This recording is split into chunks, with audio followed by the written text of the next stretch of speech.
Yo YouTube, today I'm going to be talking about how to stand out from your competition in your mobile welding business or welding business. So I've noticed I did a little bit of experimentation and a test. I called a couple mobile welding businesses slash welding businesses in my area to see how many of them would pick up the phone. So I called 10 businesses and only 2 of them picked up the phone within the first couple rings.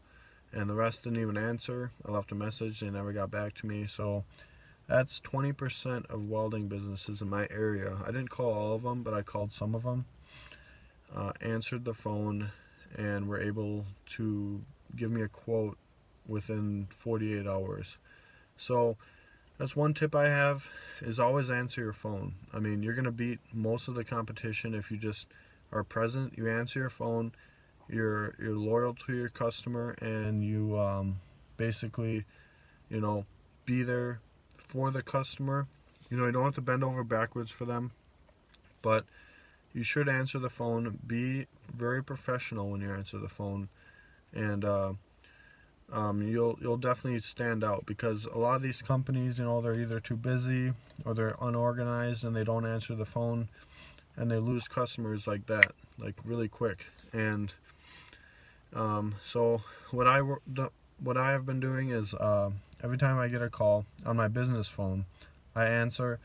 I'm very professional. I make sure there's no noise going on in the background, because the last thing you want is to answer the phone and there's a baby crying, a dog barking, a lot of noise, a lot of machinery, a lot of equipment going on in the background. It doesn't sound good, and you don't want to be sounding like you're stressed or in a rush, or you want to get off the phone, you don't really care. That sounds unprofessional, and you definitely probably won't get the business if you just sound like you don't even want to be on the phone with them. You got to sound interested, and I recommend, if you can't get the quote out to them within a day or two, set up a date and time where you can give the quote. So I try to give a quote within the 24 hours, and I'll show up, give them a quote, unless I can do it over the phone or they can send pictures or something. But then I give them a listed quote within 48 hours, a typed up quote where they can sign. And that's just so important. You got to be consistent in your business. If you want good reviews and a solid track record, then answer your phone. Be reliable. Show up when you say you're going to show up. Be on time. It's just like with a job, show up early, show up on time. Be consistent, and just answer your phone. It's pretty much that simple. I mean, it's hard to get business rolling in at the beginning, but once you get the business rolling, so first it's like a little stream of water, and then you'll get your business here and there. But once you make a name for yourself and you start getting out there, it's like a waterfall almost, in my experience. Business will start coming in like crazy, and it's hard to answer the phone at all times, but especially when you're really, really busy. However, you should have a voicemail inbox set up, saying your professional business name, sound professional, and say you'll get back to them as soon as you can. Keep your business inbox relatively empty so you can take voicemails, and keep track of who's calling you, and make sure you have contacts and a list of names. I keep a book with a list of previous contacts, with a list of their names, their addresses, their phone numbers, their email address, and what type of job I normally do for them. And yeah, so always answer your phone.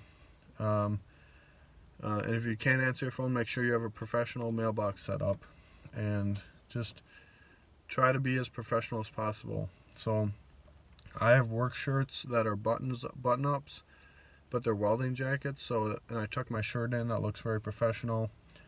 I always have a pencil and pen on me, and a notepad, and I always take down notes, and I jot down little notes about what the job entails and any other concerns the customer has.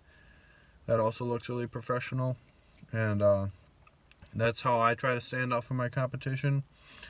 The market isn't really as saturated as, like, say, a landscaping lawn care business, but there is there's enough welders out there that makes the competition still out there. And you got to stand out by doing good quality work and being consistent, and doing good quality customer service as well. Because it's one thing to be able to weld, but if you can't provide that customer service experience to the customer, they'll probably end up going with someone else. So you gotta, it's part of the sales game with the welding business. You gotta be able to sell jobs and make the customer feel confident that you can do this job. I mean, if you can weld really good, but you can't, you're not confident with dealing with customers, and you act like you don't know what you're doing, they're probably not going to hire you. And don't get discouraged. That comes with time. As you start selling more jobs and giving more quotes, you're going to be able to build that confidence. So don't get discouraged right away. Just make sure you know how to weld and do a good job. Do the work you say you're going to do, and then the confidence will build from that. So, yeah, just be consistent, and you'll definitely stand out from the competition if you just answer your phone and be there. Because, like I said, out of the 10 businesses I called, only 2 answered. And yeah, that's and there's probably like 15, 20 companies in the area, and I could probably call them all, and I guarantee you probably 5 would answer their phone within the first couple of rings. So that's how you stand out, and that's how you build a good reputation for yourself. Thanks for watching.